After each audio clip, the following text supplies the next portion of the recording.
잘 익어가면 좋은 날이 옵니다. 이런 말씀을 증거하겠습니다.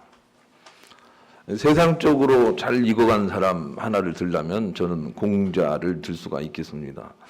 공자는 늘 발전적으로 살았습니다. 15살 때 뜻을 세웠고 그리고 30에 그것을 굳혔습니다. 그리고 40이 돼서는 어떤 일이 있어도 흔들리지 않았다. 그렇게 기록을 하고 있고 50이 돼서는 하나님의 뜻을 깨달았다. 이렇게 지천명이라고 그렇게 붙였습니다.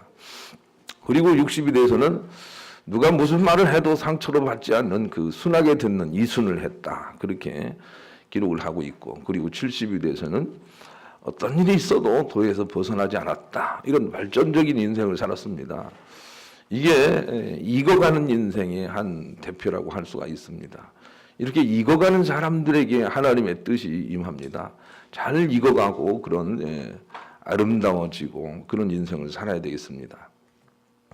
그런데 믿음 안에서 이렇게 익어간 사람은 바울을 들 수가 있겠는데 바울은 믿음이 있다고 안심하지 말고 믿음의 덕을 덕의 지식을 지식의 절제를 절제의 인내를 인내의 경건을 경건의 형제 우애를 형제 우애의 사랑을 이라는 것을 목표로 그것을 다 이루고 간 사람 중에 한 사람이 이 바울이라고 할 수가 있습니다. 그래서 하나님은 이렇게 자꾸 익어가는 사람들에게 함께 하셔서 능력도 나타나게 하고 또 많은 구원의 역사가 베풀게 하고 당신 자신도 또 하나님의 놀라운 좋은 축복의 자리로 그렇게 이끌림 받아 가게 하셨습니다. 하나님은 이렇게 자꾸 익어가는 사람을 칭찬하시고 좋아하시고 복을 주시고 그리고 좋은 곳으로 인도해 가십니다. 자꾸 익어가는 사람이 되어야 되겠습니다. 두 인생이 있다고 생각이 됩니다. 한 인생은 자꾸 늙어가는 인생입니다. 자꾸 나이 먹어가는 인생이라고 할 수가 있습니다. 이 늙어가는 인생의 특징은 고집이 세진다. 이렇게 대표적으로 말할 수가 있습니다. 나이 먹을수록 고집이 세지고 자기가 옳다고 하는 바는 절대로 꺾지 않고 남의 생각은 다 틀렸다고 말하는 것은 익어가는 것이 아니라 늙어가는 인생이고 이런 인생은 하나님의 도움을 받을 수가 없습니다. 그리고 하나님의 좋은 나라로 나갈 수가 없습니다. 우리가 지금이라도 우리 자신을 분별해야 합니다.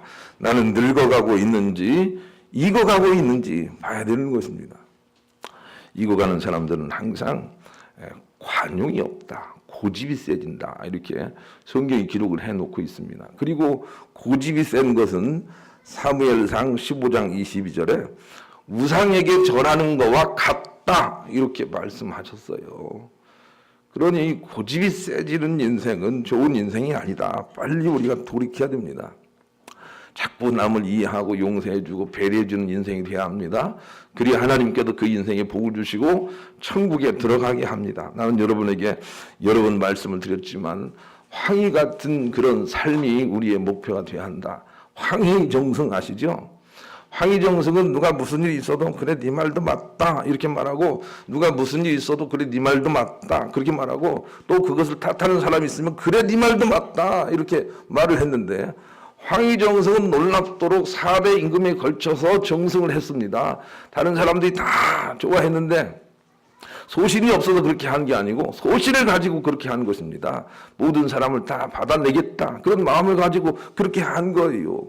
그랬더니 황희정성의 아들이 황수신인데 근데 이 사람은 과거를 보지 않고 이 높은 자리에 올라간 이조의 유일한 사람이 됐어요. 왜냐하면 그의 아버지가 너무나 덕망이 있으니까 아들도 은택을 입어서 그렇게 은혜를 받은 것입니다. 우리가 이 황희정성처럼 자꾸 이렇게 넓어지는 그런 인생을 살아내도록 해야 되겠습니다. 자꾸 익어가는 인생, 관용하는 인생을 살아가야 됩니다. 그리고 하나님의 도움을 우리가 받을 수가 있습니다. 무엇보다도 우리가 잘 익어가는 믿음을 가져야 천국 간다. 이것이 오늘 본문이 주는 교훈이에요. 잘 익어가야 천국 간다는 것입니다. 잘 늙어가면 그 다음 얘기 안 해도 아시겠죠? 지옥 간다 그 말입니다. 잘 익어가야 천국 간다. 잘 늙어가면 지옥 간다. 이것을 우리가 분별할 수 있어야 되겠습니다. 오늘 본문은 그런 내용이에요. 요한계시록 14장 14절로 16절 한번 읽겠습니다. 예, 벼 혹은 나무 이런 게 나오죠. 한번 읽어보겠습니다. 읽습니다. 시작. 또 내가 보니 흰 구름이 있고 구름 위에 인자와 같은 이가 앉으셨는데 그 머리에는 금 면류관이 있고 그 손에는 예리한 낫을 가졌더라. 또 다른 천사가 성전으로부터 나와 구름 위에 앉은 이를 향하여 큰 음성으로 외쳐 이르되 당신의 낫을 휘둘러 거두소서. 땅의 곡식이 다 익어 거둘 때가 이르렀습니다 하니 구름 위에 앉으신 이가 낫을 땅에 휘두르매 땅의 곡식이 거두어집니다. 추수를 얘기하고 있습니다. 이제 이것서 벼든 무엇이든 되는 시기를 비유와 상징으로 얘기를 하고 있는 것입니다.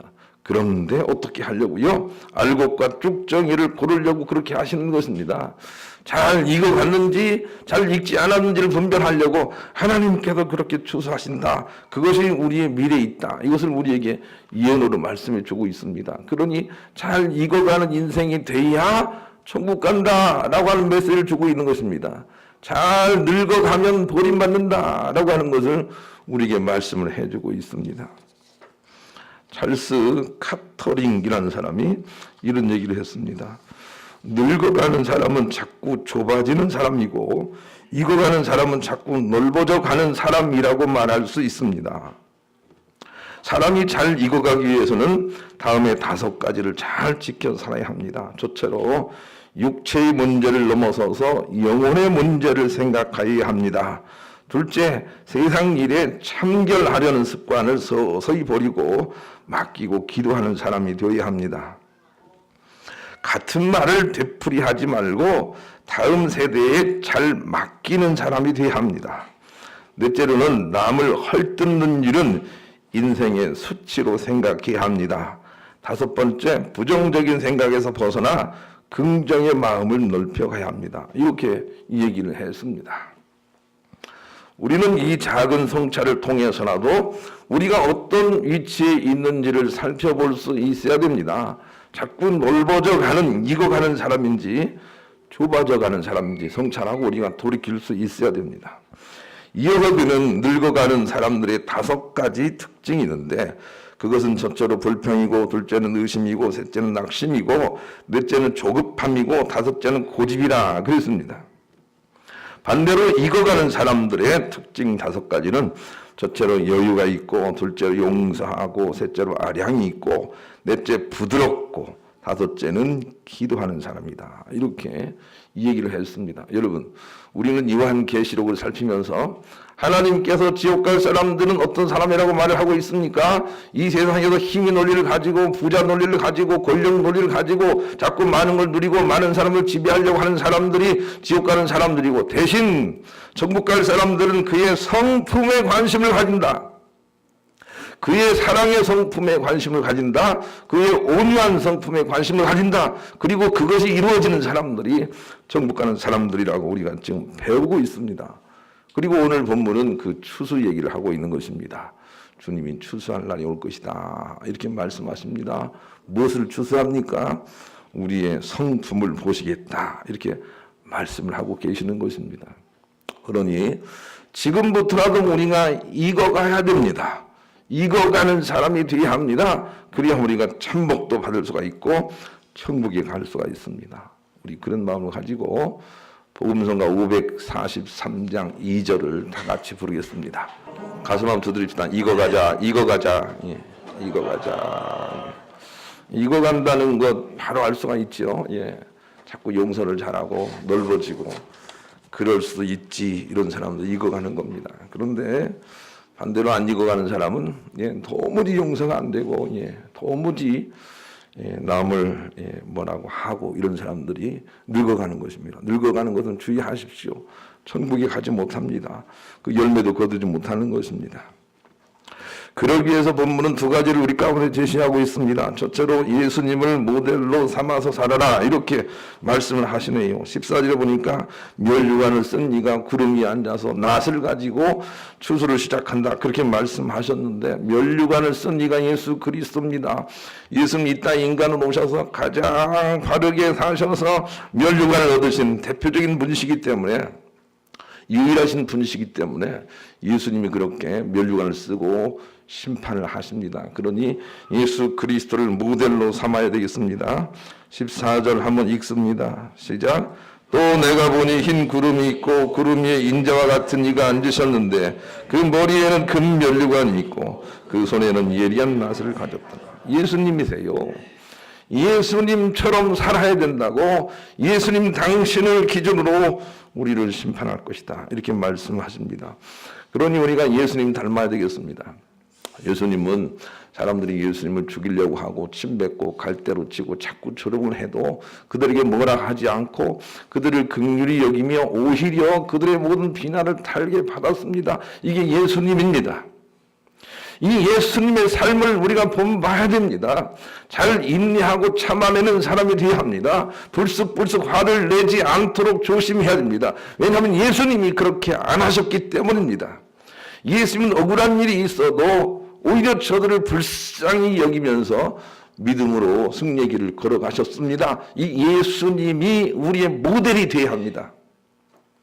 그래서 나도 잘 참아야 되겠다, 나도 인내해야 되겠다, 나도 억울함 속에서 상대를 오히려 긍휼히 여기는 마음을 가져야 되겠다고 예수 그리스도를 모델로 우리가 살기 시작해야 됩니다. 그래서 예수님이라면 이런 때 어떻게 하셨을까, 예수님은 어떻게 하셨지 하고 자꾸 예수님을 떠올려야 됩니다. 예수님 닮은 사람이 좋은 사람입니다. 예수님 닮은 구석이 있는지 우리는 우리 자신과 우리 주변을 자꾸 확인해 봐야 합니다. 예수 그리스도가 모델이 하기 때문에 그런 것입니다. 이율곡 선생은 자경문 제1번에서 이렇게 선언을 하고 있습니다. 내가 성인의 경지에 이르지 않는 한 나의 학문은 끝나지 않았다, 이렇게 선언을 하고 있습니다. 이것이 우리에게도 적용이 되어야 합니다. 내가 예수님 닮은 것이 완전하지 않다면 나의 인생의 애씀은 끝나지 않았다, 이렇게 각오를 하고 예수님 닮으려고 애를 써야 합니다. 그래야 우리가 승리로 나갈 수 있기 때문에 그런 것입니다. 나는 여러분에게 그렇게 말씀을 드렸어요. 어떤 사람이 좋은 사람인지 알려면 고린도전서 13장 4절로 7절을 대입해봐라 그랬습니다. 그것이 사랑인데, 사랑하는 사람은 오래 참고 사랑하는 사람은 온유하며 질투하지 않고 자랑하지도 않고 교만하지도 않고 항상 무례하지도 않고 성내지도 않고 진리와 함께하면 기뻐하고 모든 걸 믿고 바라고 참는 사람이 그게 바로 사랑하는 사람이고 그게 바로 예수 그리스도의 성품이고 그것이 우리의 목표가 되어야 합니다. 그래서 자기 자신에게 자꾸 대입을 해봐야 됩니다. 나는 오래 참는가? 나는 온유한가? 그래서 거기에 걸리면 참게 도와주세요 하고 기도하면서 마음을 넓혀가야 한단 말입니다. 어떤 사람이 좋은 사윗감이냐 라고 망설이지 말고 고린도전서 13장 4절로 7절을 대입해보라, 그렇게 여러분에게 권면을 드렸습니다. 그 사람은 오래 참는지 그 사람은 온유한지 살펴보라는 것입니다. 그래야 우리가 참다운 그런 승리, 참복을 우리가 누릴 수가 있습니다. 그리고 항상 이 사람이 예수님 닮았는지, 예수님 닮은 구석이 있는지 자꾸 이렇게 우리가 확인해 봐야 됩니다. 나는 과연 예수님 닮았는지, 잘 참는지, 불쑥불쑥 화를 내진 않는지, 그것을 보고 우리가 내가 늙어가고 있구나, 익어가고 있구나를 분별해서 회개하고 돌이켜야 됩니다. 익어가는 길로 가야 합니다. 그래야 우리가 천국 갈 수 있다고 심판의 기준을 주님 말씀하십니다. 심판의 기준을 주님 말씀하십니다. 심판의 기준을 주님 말씀하시는데 우리는 다른 소리를 하면 안 됩니다. 심판의 기준은 우리의 성품이지 우리의 업적이 아닙니다. 세상에서 내가 무엇을 잘했거나 수많은 것들을 누리거나 그것은 하나님의 심판의 대상이 아닙니다. 한 번도 그렇게 말씀을 하지 않습니다. 그러나 하나님의 심판의 대상은 우리의 성품입니다. 내가 잘 참는지, 내가 좀 부드러운지, 이런 것들을 심판하시겠다고 말씀해 주십니다. 그러니 지금부터라도 예수 그리스도의 인내를 우리가 모델로 삼아서 우리가 그 길로 나가지 않으면 우리는 천국에 대한 비전은 없는 것입니다. 천국 가기를 원하려면 성품을 잘 관리해야 됩니다. 그런 마음을 가지고 복음서 542장 1절 또 부르겠습니다. 혹여 주님이 심판하실 때 너는 세상에서 뭐 하다 왔느냐라고 할 때 나는 뭐 사업도 크게 일으키고 뭐 장로도 하고 성가대 지휘도 하고 그런 게 했습니다. 그런 것은 아무 심판의 조건이 안 된다고요. 과연 네가 기쁘게 살았느냐, 용서하며 살았느냐, 사랑하고 이해했느냐, 그것만이 심판의 기준이라는 사실을 아시고 착각하지 마시기를 바랍니다. 실패하면 안 됩니다. 실패 예도 성서에 있어요. 우리의 성품을 보신다. 꼭 기억을 해야 되겠습니다. 두 번째, 예수님은 우리를 심판하러 오신다는 거죠. 예수님은 우리를 심판하러 오신다는 메시지가 있어요. 우리가 구약을 배울 때 오실 예수님 그렇게 배우지 않습니까? 그런데 신약은 오신 예수님 그렇게 배우는데 나는 그렇게 가르치지 않습니다. 신약은 오신 예수님이 아니고 다시 오실 예수님이세요. 다시 오시는 예수님. 이걸 잊지 마세요.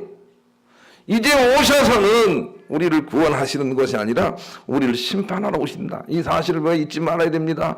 이제 예수님이 오셔서 그동안 네가 수고했구나, 너를 위로하겠다, 그렇게 하러 오신다고 생각하면 우리의 착각입니다. 우리를 산자와 죽은 자 중에 산자를 불러서 심판하고 그리고 천국에 들이기 위해서 오신다고요. 심판하러 오신다. 이 사실을 잊으면 안 됩니다. 우리가 늘 암송하지 않습니까?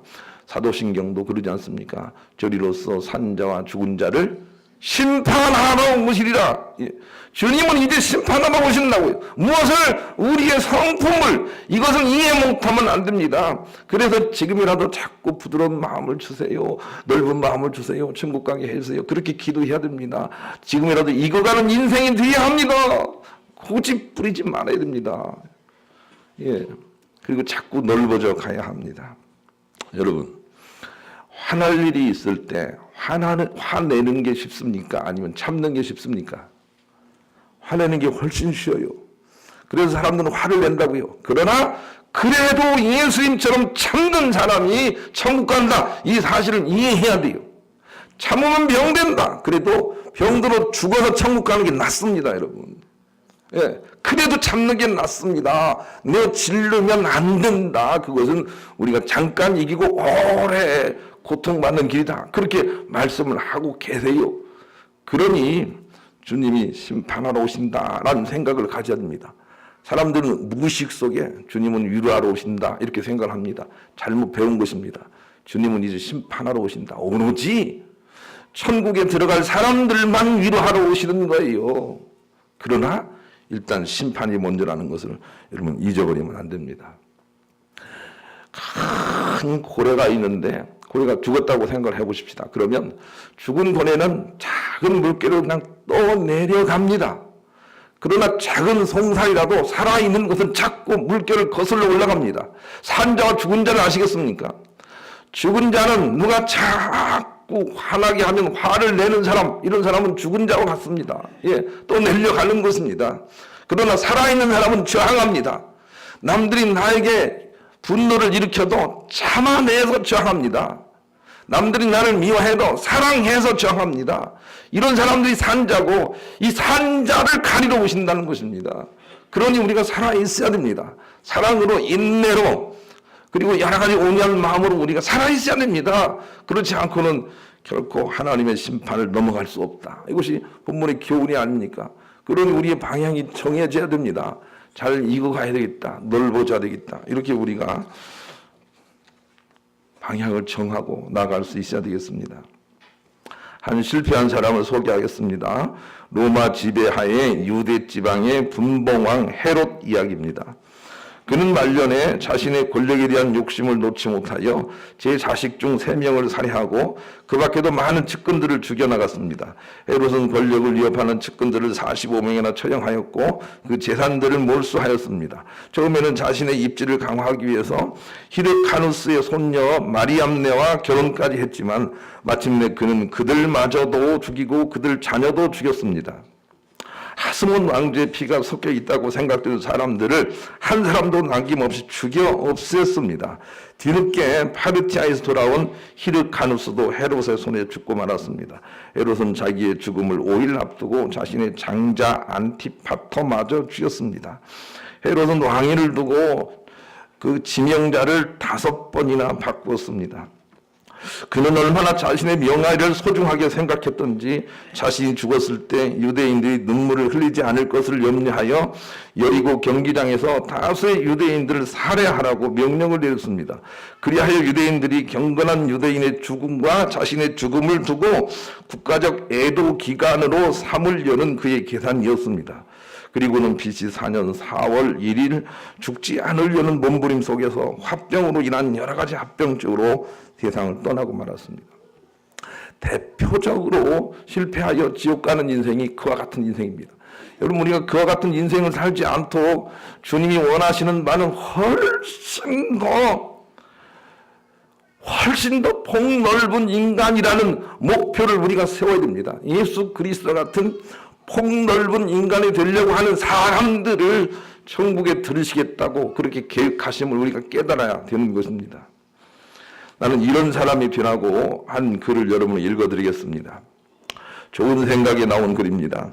문유석이라는 인천지검 부장판사가 정말 힘든 일이 있어서 무작정 차를 몰고 울면서 운전을 하다가 화장실이 가고 싶어서 무심코 들른 곳이 강릉 가는 길에 있는 문막이라는 휴게소였다고 합니다. 화장실에 들어서니 얼마나 깔끔하고 정리가 잘 되어 있든지 꽃은 물론 세장까지도 갖춰져 있다고 했습니다. 그것을 보니 슬픈 마음이 위로가 되었습니다. 그런데 그 화장실을 과연 누가 관리하고 두리번거리는데 초로의 아저씨가 보였고, 약간 늙으신 아저씨가 보였고, 그 얼굴이 얼마나 평화로워 보이든지 가만히 있고 싶은 생각이 없고 가서 인사를 해야 되겠다는 생각이 들었습니다.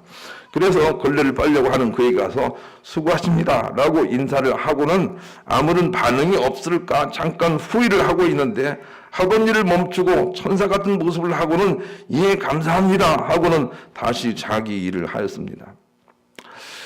눈물로 울면서 운전하면서 여기까지 왔는데 슬픔이 저 멀리 떠나가는 순간이었습니다. 그가 그렇게 기록을 하고 있습니다. 그는 그냥 올 수가 없어서 생각을 하다가 의견 청취함에다가 글을 써놓기로 했답니다. 그래서 많은 위로를 받았다고 그렇게 글을 써놓고 오면서 다시는 울지 않았다. 그런 내용이 글이 적혀 있었습니다. 나는 여기에 청소부 같은 사람들이 천국 가게 된다. 그렇게 믿어요. 여기에 청소부 같은 사람, 그저 그의 삶이 어땠는지는 모르지만 사람들이 위로받고 참 평안을 얻고 이런 인생이 진실로 주님이 원하시는 익어가는 인생이라고요. 하나님이 그걸 원하세요. 그런데 사람들은 오늘이나 내일이나 앞으로도 마찬가지입니다. 어떻든 간에 세상에서 권력과 힘을 가지고 어떻든 간에 힘의 논리를 앞장 세워서 이 세상에서 떵떵거리며 살려고 그런 길을 좋다고 생각하고 걸어갑니다. 그러나 성경은 단호하게 그런 길이 아니라고 말씀하십니다. 진실로 승리하는 길은 성품이 온유해지는 길이다. 이렇게 말씀을 하십니다. 진실로 승리하는 길은 성품이 부드러워지는 길이다. 이렇게 말씀을 하고 계세요. 그럼 지금부터라도 우리가 그 길을 가야 해요. 야고보서 7절로 9절, 야고보서 5장 7절로 9절. 그러므로 형제들아 주께서 강림하시기까지 길이 참으라. 보라 농부가 땅에 나는 귀한 열매를 바라고 길이 참아 이른 비와 늦은 비를 기다리나니 너희도 길이 참고 마음을 굳건하게 하라. 주의 강림이 가까우시니라. 형제들아 서로 원망하지 말라. 그리하여 심판을 면하리라. 보라 심판주가 문 밖에서 계시니라. 그랬습니다. 오죽하면 하나님께서 이렇게 말씀도 하셨다고요. 내가 너희에게 다 일렀노라. 내가 너희에게 다 일렀노라. 그렇게 말씀하십니다. 성경은 우리에게 반복해서 그렇게 말씀하십니다. 나는 너희들의 업적을 심판하지 않는다. 나는 너희들의 성품을 심판한다. 이렇게 말씀을 하고 계십니다. 그러니 우리는 예수 그리스도의 성품을 닮으려고 애쓰다가 천국 가는 자가 되어야 할 것입니다. 그런데 예수 그리스도를 닮는 것이 참 어렵다라고 생각이 들지 모르겠는데 그게 성경이 말씀하시는 바대로면 정말 생각보다 간단합니다. 24시간 하나님 앞에서 살려고만 하면 됩니다. 이거 요한복음 15장 말씀이고 우리가 교동문으로 읽은 말씀입니다. 우리가 열매를 맺기 위해서는 그 가지에 붙어 있으면 된다. 그렇게 말씀하셨어요. 그러면 열매를 많이 맺겠다. 그렇게 말씀하시는 것이죠. 여러분 우리가 예수 그리스도 성령님 하나님 이 성삼인 다 동일한 하나님이신데 그런데 그 하나님께 우리가 붙어 있으려고만 하면 어느 순간 우리는 사랑하는 자가 됩니다. 그러니 아주 간단합니다. 24시간 주님께 붙어 있으려고만 하면 됩니다. 그것이 우리의 노력이 되어야 합니다. 그러면 그 사람을 천국으로 이끌겠다 하고 하나님께서 말씀을 하고 계십니다. 부족하지만 하나님께 붙어서 예수님처럼 넓어진 마음을 가지고 살려고 작정을 하셨다가 날이 갈수록 좋은 날도 보시고 천국에도 들어가시는 여러분 되시기를 우리 주님의 이름으로 간절히 축원합니다.